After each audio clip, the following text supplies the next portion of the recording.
清华才子、谷歌程序员陈立人，在家中用拳头将妻子活活打死。而死去的妻子于宣一与丈夫既是同事，又是清华大学的校友。这对才子家人怀揣高学历，就职全球大公司，还有着人人羡慕的收入。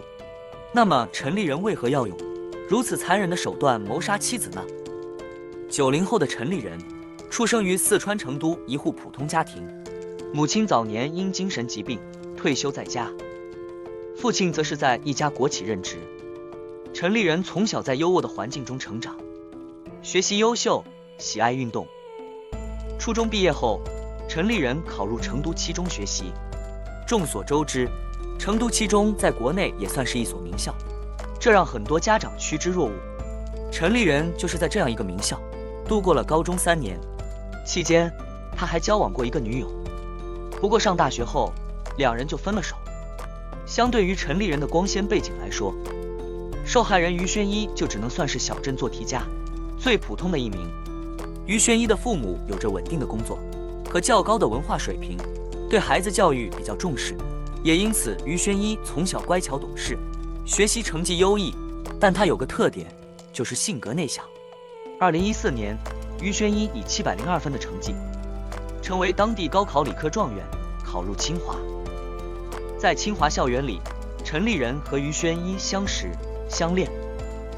毕业后，两人又申请到了美国加州大学圣地亚哥分校的硕士学位。硕士毕业后，两人也不打算回国工作。陈立人经过清华校友推荐，进入谷歌担任软件工程师，而于宣一也顺利拿到亚马逊公司的 offer。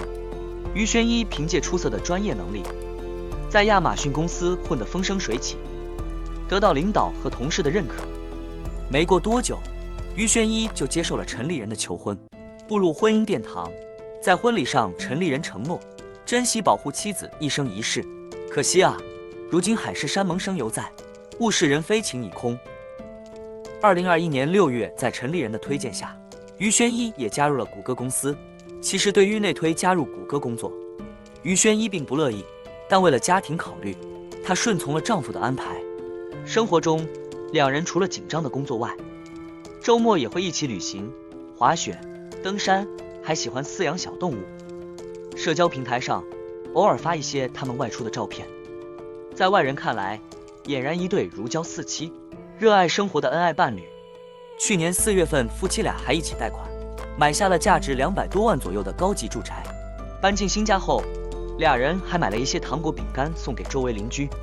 然而，夫妻俩看似岁月静好的生活，其实早已暗藏危机。事实上，陈立人是一个控制欲极强的人，对于妻子的一言一行，都要掌控在自己手中。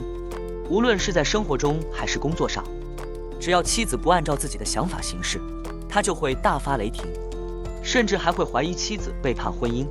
有几次在同学聚会时，陈立人几乎全程形影不离的跟在妻子身后，而对于一些想要与妻子交谈的异性，他便怒目而视，甚至两人当场发生口角，不欢而散。这令于宣一大为不满。最终，于宣一决定放弃这段感情。于是，在案发前3周，她就向丈夫正式提出离婚。案发前一晚，陈立人夫妇与朋友聚餐时，就表现出情绪低落、目光呆滞。好友担心陈立人精神状况问题，便一早打电话给他们夫妻，结果没人接听。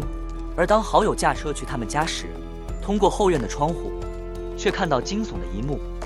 只见陈立人双腿跪在地上，一动不动，双手悬在空中，而妻子于宣一则躺在血泊中，地板墙面上沾满了鲜血。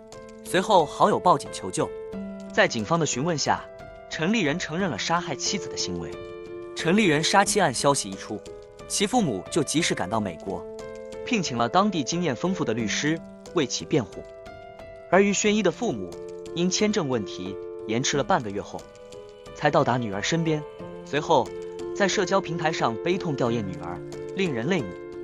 文中写道：女儿永远离开了我们，她的美貌与善良永远定格在27岁。父母痛失爱女，无处话悲痛。案件发生后多次开庭，都因陈立人生病住院均未出席。直到今年2月9日，陈立人才戴着白色帽子现身法庭。据了解，在案发前不久，夫妻俩曾爆发了一场激烈的争吵，甚至于宣一还报警处理。而于宣一因家庭纠纷报警的行为，确实给陈立人心理带来不小的影响。因为当时陈立人正准备申请加入美国国籍和换工作，他担心会留下不良记录。当天晚上，夫妻俩又发生争吵，陈立人瞬间失去理智，他抓起妻子的头部撞向门和墙壁，并用拳头将妻子活活打死。尽管此案件还在审理中，我们相信正义虽会迟到，但不会缺席，恶人终将受到惩罚，我们拭目以待。